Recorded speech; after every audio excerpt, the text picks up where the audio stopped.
I'll walk through the health of the community. How is aviation doing? Do we have enough people? Are we retaining enough aviators to meet those requirements in the department, command, and major command ranks? And then we'll tie it all together at the end with some of the new talent management initiatives that many of you probably read in the open press that CMP and SecNet have been talking about over the last 18 months or so. And then we'll tie it all back into that aviation career path at the end to show where these different options that are now available to each of you fit into your career path. So with that, lead off with that aviation career path. As you can see, the scale across the bottom is 0 years on the left, all the way taking up to 28 years of service. Aviation has a large bill to pay up front, as each of us know, with flight school, where it takes an officer about 2 to 3 years to earn his wings of gold and then head out to the FRS. Then once complete the FRS, we all go on a sea shore rotation. And as a JO, you can expect to do your first sea tour in an operational squadron, where your goal is to earn as many quals as you can and become the best warfighter and operator of your platform that you're assigned. And then we'll get you to your first shore assignment, where aviation values a production tour for your first shore tour, and production is defined as any FRS, VTs, test, wing weapons school, and a couple of other outlier units, but you stick with those, you kind of encapsulate production as a whole. For those officers that don't have a production opportunity, we value getting some JOs into OPNAV staffs or some other key major staff assignments, or to a Flag A position. And then after that first short tour, it's back to sea, back on that seashore rotation, where we value going to the ship, the carrier, the amphib, overseas staff if the ships aren't available, or potentially another Flag A tour or another deployed staff. At that point, you enter your first promotion, as you can see here, the first diamond with the 04 board, followed by the Department Screen Board for those who are selected for 04, and then so on and so forth. Officers selected for Department Ed will proceed now to the top line, where they'll go on that seashore rotation through the Department Ed ranks and on track for command. And officers not selected for Department Ed will go to the lower track, will go on a seashore rotation until retirement.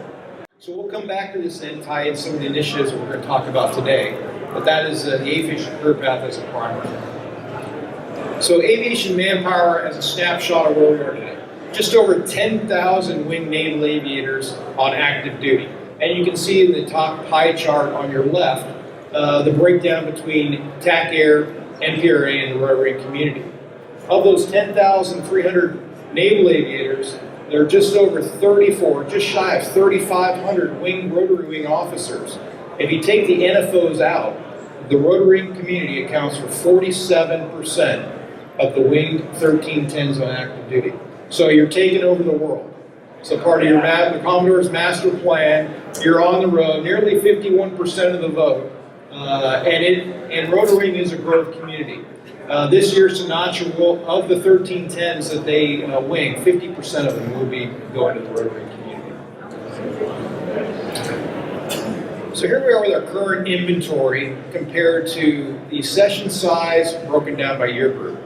I know it's a busy slide, and I'll walk you through it. The left vertical axis is the number of people, bodies. The horizontal axis is year group, with year group 85 in the lower left-hand corner. And I'm sorry it's cut off, but year group 15 at your far right. The blue bars indicate the number of officers that came in that year group. So you can see in the Reagan build-up years, nearly 1,500 to 2,000 officers we were bringing in. The wall came down, peace broke out, and we started trending down to a low of 652 with our T-notch year group in year group 94. The red bars are the current inventory of officers in each of those year groups. So you can see, with year group 15, we brought in just shy of 1,100 officers, and through attrition, as they marched through, up through 04 selection, into the 04 pay grade, then 05, and then up to captain. And you can see that natural attrition as officers make a decision to go or stay or retire. The purple line relates to the right vertical axis, and the right vertical axis is percent retention. The purple line is a 3-year average applied to the accession size of each of those year groups. Now caveat that, 2009 is our, on record, for the last 25 years, our highest retention ever. Now that equates with a downturn in the economy, airlines not hiring. It was a good place to be in naval aviation. So we experienced a 25-year high in retention, which is around 65%. Now as the economy is improving, airlines are now hiring. It doesn't take a rocket scientist like me to figure out that retention is going to go down. And the yellow line indicates the current retention applied to each of those year groups. So as you can see, a difference between the purple and the yellow line, especially when they reach that 04 promotion line, which is right here, and officers make a decision whether to go or stay. So those of you in the crowd are saying, well, Dozer, you've got a problem, don't you? And some of you are saying in the crowd, well, what's the requirement? Do we really have a problem? You just said we're coming off a 25-year high. Is there really a problem? Well, let's take a look at it versus inventory versus requirements now. As Lax was talking in the last brief, they buy the billets and we fill holes with bodies. This is the aviation length of service graph. Again, bodies, number of officers are on your left vertical axis and year groups are along the bottom. Now starting from your left with year group 16, our newest sessions, all the way up to year group 87 at the far right. The red line are the number of 13XX billets that we have to fill in naval aviation. So a billet that requires a naval aviator. The yellow shaded area are the total officer billets that naval aviation will fill. Now there are a number of billets that don't require a naval aviator. A number of our staff assignments, our war colleges, things like that that don't necessarily require an aviator, but an aviator can fill as being part of the unrestricted line community. So as you can see, each pay band, we are exceeding our requirements by year group. As you see, lieutenants here are in blue. As they make that promotion to 04 and here, they turn into green bars, which are our lieutenant commanders, and then commander and captain and so forth. So in each pay band, naval aviation is exceeding our requirements, even though we're experiencing a downturn in retention. Okay, well that's great, Dozer. That's total officers, but this is a big notch in here, and as you can see, we've been reading a lot in the press and on the various blogs about not making enough lieutenant commanders. How are we doing with our department requirements? Well, we take a look at, this is the officers that were promoted to lieutenant commander last September. So the list came out September 15. These are the number of officers in each community that promoted. Now the red tick marks are the department head requirements for each community. And as you can see on the left side of the graph, starting with HM, HSC, and then HSM, for those who can't read it in the back, those are requirements that we need to fill our department seats. Now the total bar is the number of lieutenant commanders we promoted last year. The dark blue and the medium blue are the number of officers in those communities who are assigned a department head bonus. The light blue are officers that are still eligible for the bonus but have not committed. And the white are beyond bonus eligibility who will likely resign, and the red hatch have already indicated to us that they intend to resign. So as you can see, we've met our requirements for HM and HSC. And HSM, we just had the Department of Screen Board 2 weeks ago, and we expect to fill our requirements there as well. Now, this is tied to the bonus that expired. Now, the bonus is an FY authorization. And the last year's bonus expired in September of 2015. And as many of you know, the bonus was just authorized for this fiscal year just last month. So we expect bonus take rates to increase now that the Department of Screen Board has adjourned. You say, okay, well great, Dozer. Still a lot out there about promotions. And so as I step into how we in naval aviation are doing promoting to 04 and beyond, some of the stuff that we've been reading in the blogs and online. Let's walk through the process first. So I'll take a little segue here to talk a little promotion primer 101. And promotions are statutory. They're written in law, and each service secretary has been has an authority under that law to run their promotion process. It's largely targeted at the control grade, which is 04 through 06. Title 10 doesn't care how many ensigns, JGs, and lieutenants we have, and that's why we have such a high promotion rate into those pay grades. But when it gets to the control grade, those requirements are written in law. First and foremost, we promote to a requirement. What do we need to man the fleet? So that requirement for the URL is how many ships we have, how many air wings, how many squadrons, and how many other requirements beyond that do we need our control grade officers to fill. And because naval aviators and surface warfare officers and submarine officers fill a number of billets that don't necessarily require to work in their career field, i.e. those joint staff assignments, war college, and whatnot that we talked about earlier, the URL community competes equally for promotion into the control grade. So when it comes to the promotion planning process that happens every year in DC around the fall time frame, they took a look at those requirements. What do we need for the next 5 years? How many cruisers are we going to have? How many air wings are we going to have? How many squadrons, new squadrons are we going to bring online? And that goes into the calculation to determine an overall zone size. Now there's 3 factors of that zone size. First is how many you need to select or promote. Second is that flow point. And third is that promotion opportunity. Now flow point and opportunity are two new terms for this brief. So flow point is when you pin on rank. So when am I going to be lieutenant commander? And by policy, you have to promote to 04 by 10 years of service, plus or minus 1 year. Now opportunity for lieutenant commander by policy is set at 80% plus or minus 10%. So we can have an opportunity as low as 70% or as high as 90% by policy. Now those 3 factors, requirements, flow point, and opportunity, all go in to determine that zone size. Now for opportunity, for the 8 of the last 13 years, opportunity has been above 80%, i.e. 85 or 90%. But from 2012 to 2014, as we were trying to do a flow point management maneuver, that opportunity came down to 70%, which resulted in about 400 selects on average each of those years. In 2015, or last year's board, that opportunity increased to 80%, which we promoted 445 to lieutenant commander. And in 2016, opportunity for 04 will be up at 85%. So again, not a rocket scientist or a math major, but Dozer tells me that we'll probably promote more than 445 with an opportunity of 85%. Okay, so let's, a lot of words and little factors, so I'll do a little picture, because again, I'm a naval aviator and I like pictures.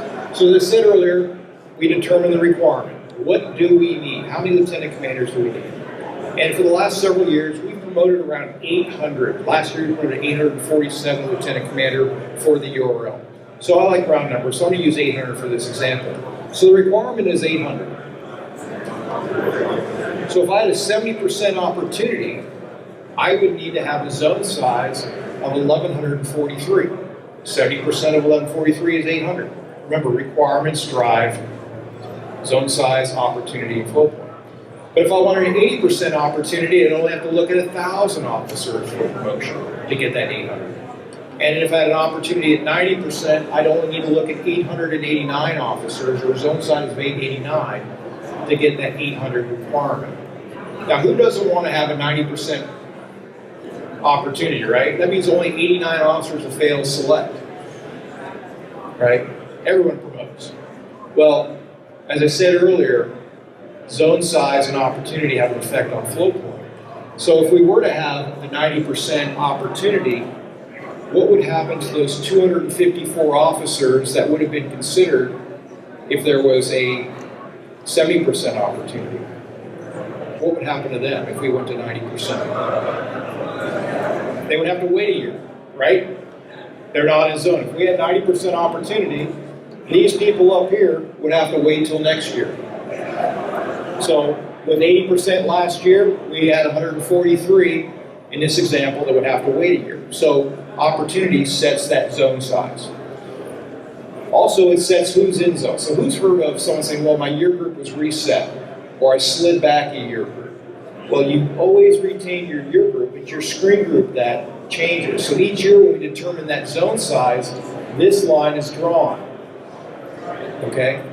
So this year we'll look at the last half of 06, who wasn't looked at last year, and the first half, depending how deep into 07 we go with that zone size, and those officers will be in zone.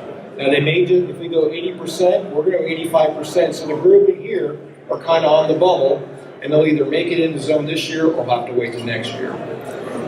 So again, we talked about opportunity. Now the flow point, what happens with flow point now if you go to 90%? Yeah, it kicks to the right. So if you tighten down, if you increase opportunity, that means more officers will have to wait till next year to promote, and that means they will pin on the lieutenant commander later.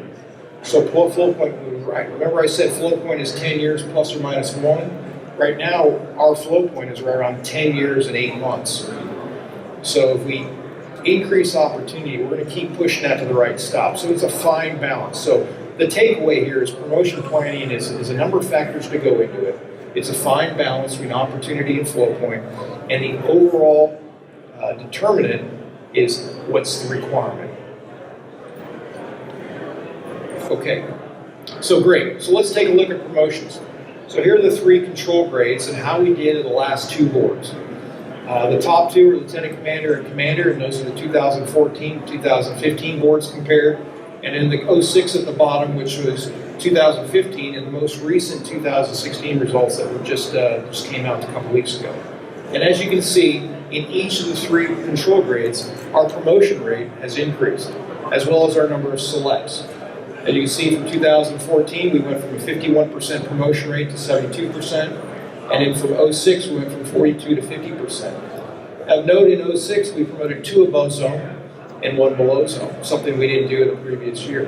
And I'll get to some reasons why we did that this year and what's unique and why I call that out. But as you can see, overall, aviation has done better over the last 2 years when it comes to promotions. Now some of you are saying, well, those are 72%. But the opportunity is 80%. And why is it every year I read that the SWOs and the subs are always doing better than us in the 90%? Why isn't aviation valued? Well, you can see we had 445 select last year. There were just over, there were 847 selects overall. So 1 out of every 2 selects was an aviator. So aviators selected, and then the other 4 communities competed for that other select. And then an aviator selected, and then so on and so forth. So 1 out of every 2 selects was an aviator. But what gives? Why is aviation always below promotion opportunity?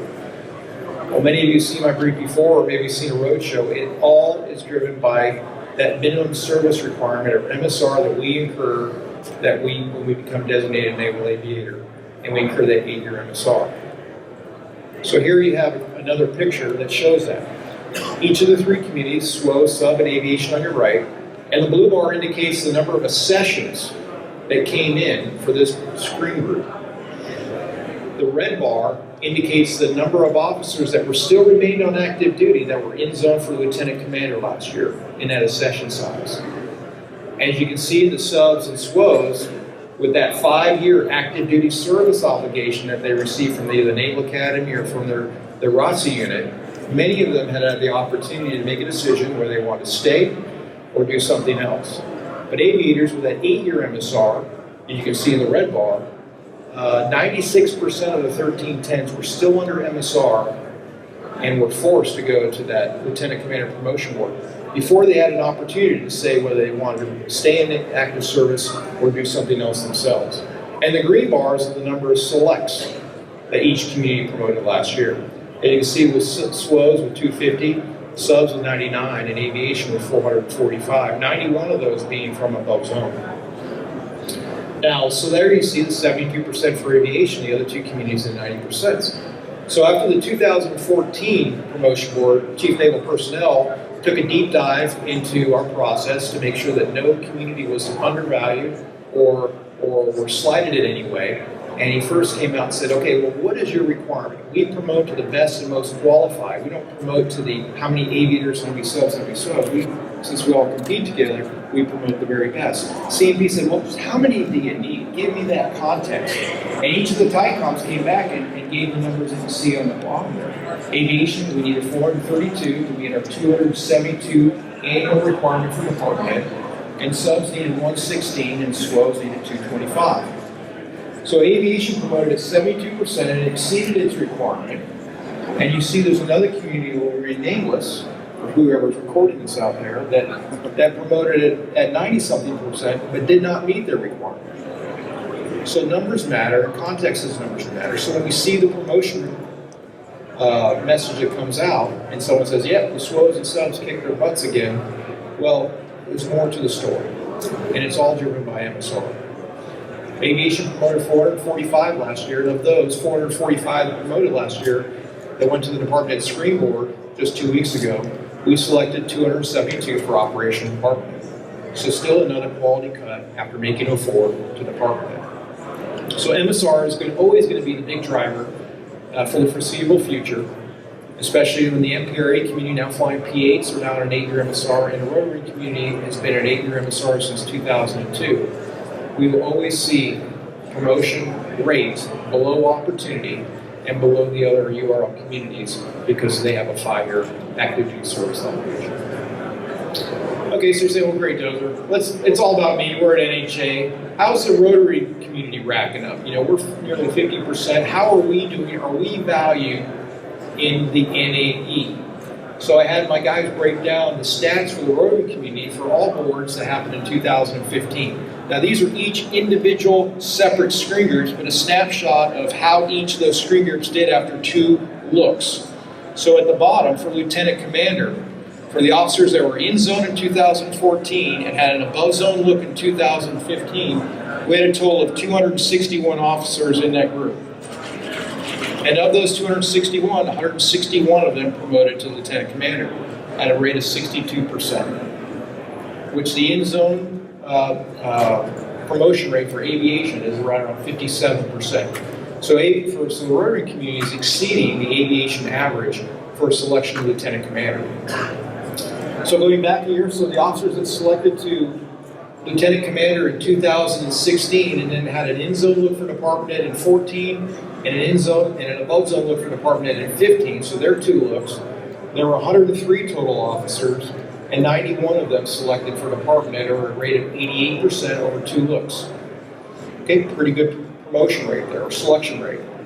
Now caveat, so there were 103 in that group, but there are 161 in the group behind them.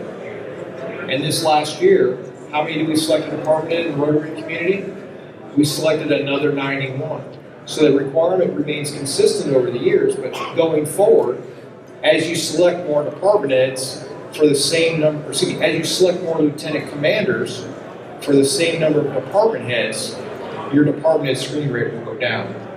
So the sticker shock, as probably it was to many of you 2 weeks ago, when HSC was selected for department at a rate of 57%, and the HSM community selected the department at a rate of 76%, it's all because of the numbers. I am constantly hearing, hey, we need to promote more to lieutenant commander. Okay, that's great, we can promote more to lieutenant commander, but our fixed requirement for department still stands at 91. You make more lieutenant commander, you still only select 91 lieutenant, so your rate's going to go down. So there's more behind the numbers. And you can see how we did for commanders, meeting the NAE average there for commander. And then for command, it's an incredible cut to get to the command level. So your COs out there, the message here is they are the absolute best of your community at a 35% combined community selection rate. HSC is right around 25%. So an incredible cut, and going forward, the very best leading our squadrons in the fleet today. Okay, so let's step up. I got 3 more slides, and I'll tie it back up to the aviation career slide, and I'll open up for your questions. Let's talk about some of the fixes. Now, many of these things that I talked about today are remnants from the 1943 Defense Authorization Act that established the Department of Defense. And the promotion planning numbers that I talked about were written into law by Jimmy Carter in 1980. Okay, so a lot of our processes are very old, archaic, and sometimes tough to change because they're all written in law. But many of you have been staying up on the blogs and reading some of the open press, and especially with the things that former Secretary Carson has been doing with Force of the Future. SecNap has been leading the way with a lot of these cutting-edge changes for the Department as a whole, and then CMP has been picked up the banner and carrying all these changes forward.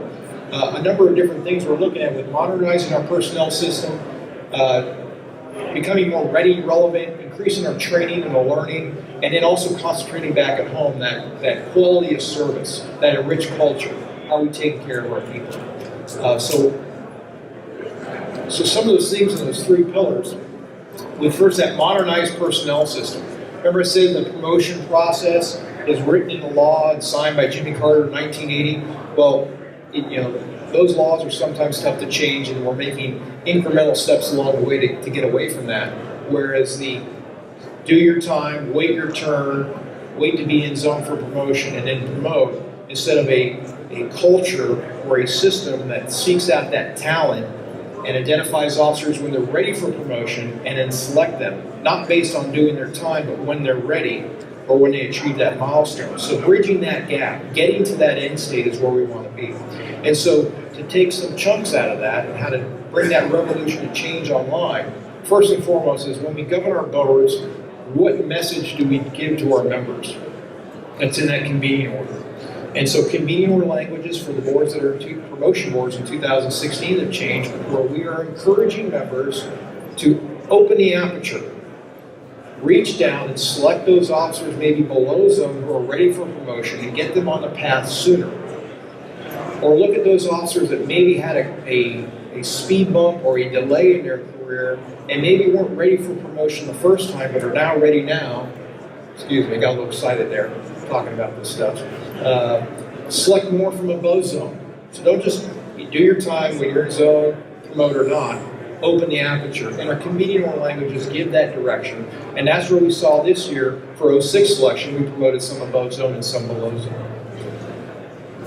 Also in the past, when a record went up, if you're in zone, your record said nothing, but if you did select that year, and now you're on your second look at above zone, you had a big AZ on your record, the scarlet letter. Hey, this guy has damaged goods, broken merchandise, didn't meet the cut last year, now he's on a second look. Are you going to pick him? Probably not, right? So we've done away with that. Same with below zone. There's no more stamps indicating which zone you're in. Your record goes before the board, and you compete on your own merits and how you've done in successive tours. We talked about being ready for promotion.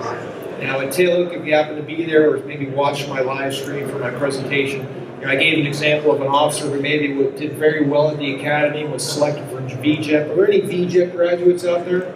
Folks who got a master's degree after graduating from the academy. So we identify our front runners early. We send them to Georgetown, we send them to MIT, we send them to Oxford. They go study for a couple years, and then they get to flight school to get their wings, and then what do? They show up, and now they're behind, right? And then maybe they're in a squadron, it's in transition, they have to stay a little longer to meet that transition. Or maybe they go to test pilot school, and then they keep building up some of these delays, and the next thing you know, they're in the FRS, they've been there a year, and they're up for 04. They've got one competitive tour in their record, and they just don't compete. Well, hold on a minute, these are our front runners. We single them out early.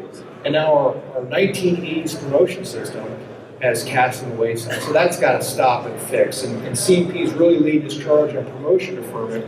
So we have some of those officers, because the aviation career path maybe take a little longer to get there, to allow an officer to make an assessment of their career and say, I didn't get those milestones I need that are valued for promotion. I want to take a year off. I want to defer my promotion, reset my legal a year or two, and allow me to get those qualifications that are valued and required for promotion. Now, remember, says it's law, so it requires a law change, and CMP is leading the charge, and we have a target of FY15 or FY18 boards to have some pilot program in place so we can start doing this. Merit-based reordering. So how we did it at the Naval Academy, or how we did it at ROTC, or if you're a Maritime Academy grad like me, determines where you are in your year group. I'm the last guy in year group 88 as a Maritime Academy grad, okay? So when I promoted, I was the last guy to promote. I'm an August, September guy my entire career. right? Doesn't matter how I did, it matters how I got commissioned when I promote. So merit-based reordering, what that does is it takes the top 10% of each select group, so how they fared in the confidence score ranking, and reorders their lineal number at the top of their screen group.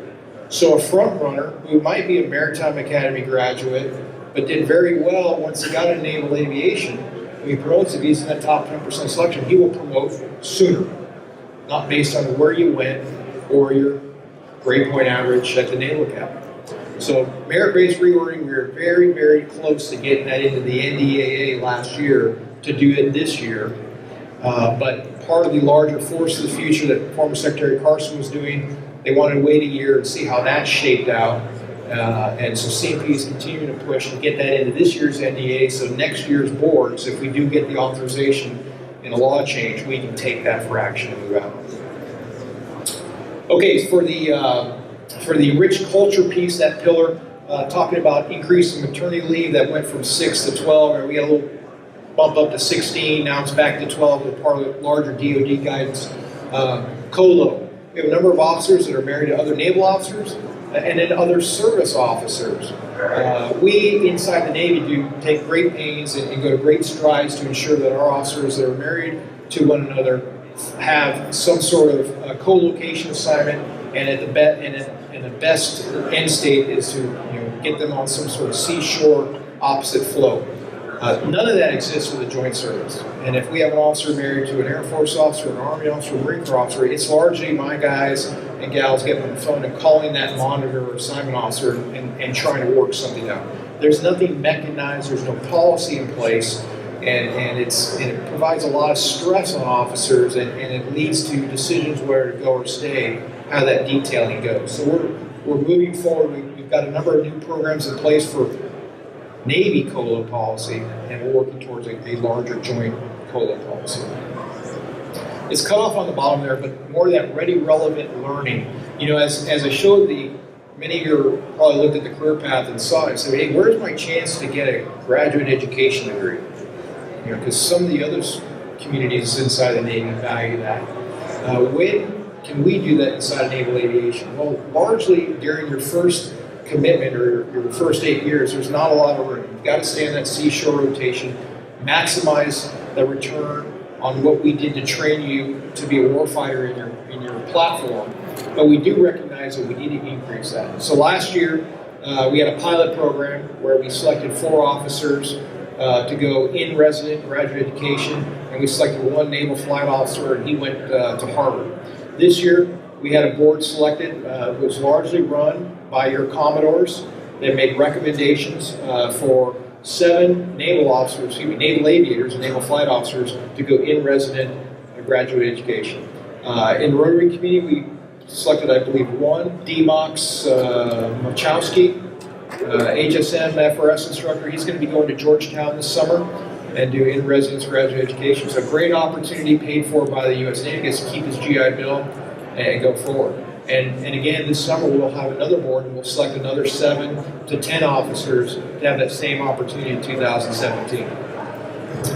Second half tours with industry. Second half has gone on and say, hey, if we're going to be have a culture of innovation inside of the Navy, we need to not just do it the way our predecessors have done it, but look to other ways of doing things, maybe how corporate industry is doing it, and get some of our brightest naval officers out in industry for a year, see what they're doing, and bring that back into the Navy and recapitalize on that experience. Last year in a pilot program, Naval Aviation selected a VAQ pilot to go to Amazon.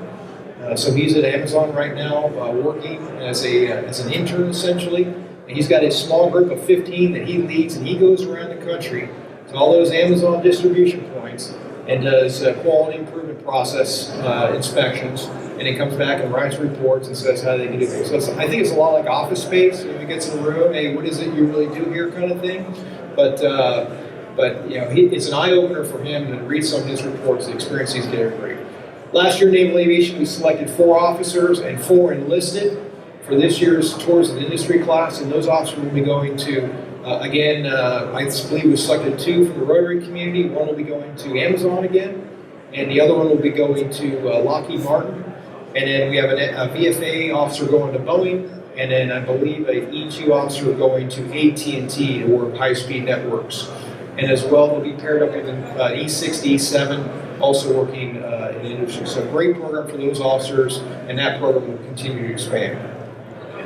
Expanded career admission, where an officer can choose if they want to do something out of the Navy for a couple years, but still value naval service and want to come back, either maybe take a year off and go to graduate school, or maybe start a family.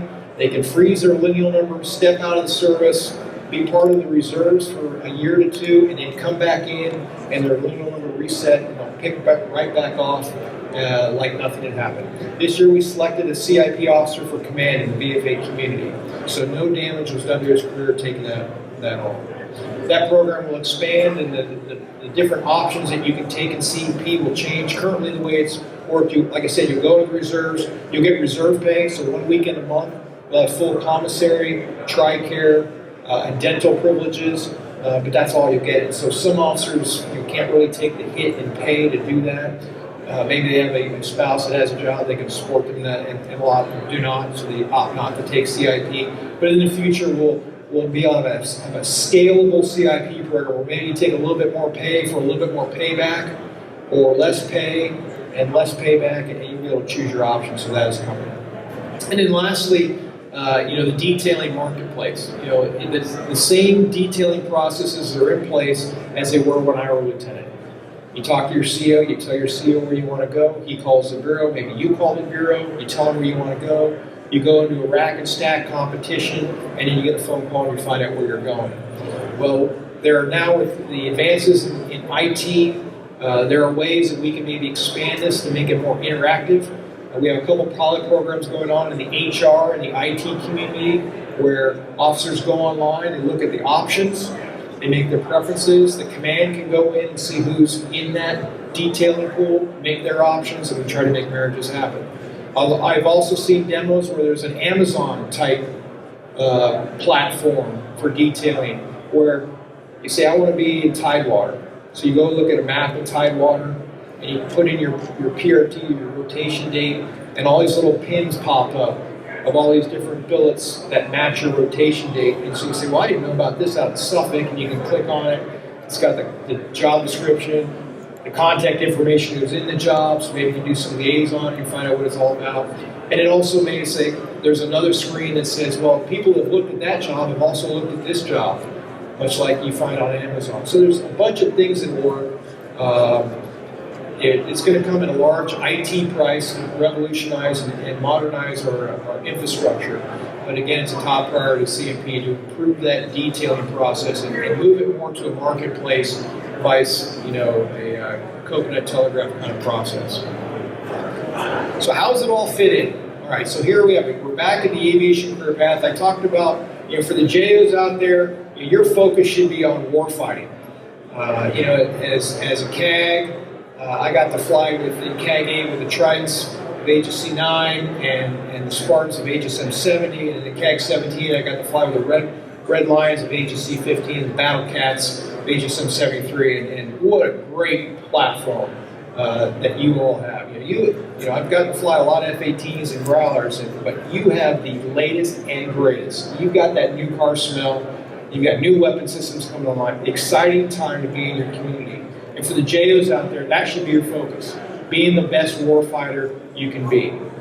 Okay, once you reach your MSR, then things like CIP can come into play, promotion deferment, tours with industry, graduate education. You can see where they fall into the bubbles. And as you get more senior, there's more opportunities for more fellowships, attaché tours, if that's something you want to get into. And then it's all nested around. There are different promotion boards and then selection boards that follow thereafter.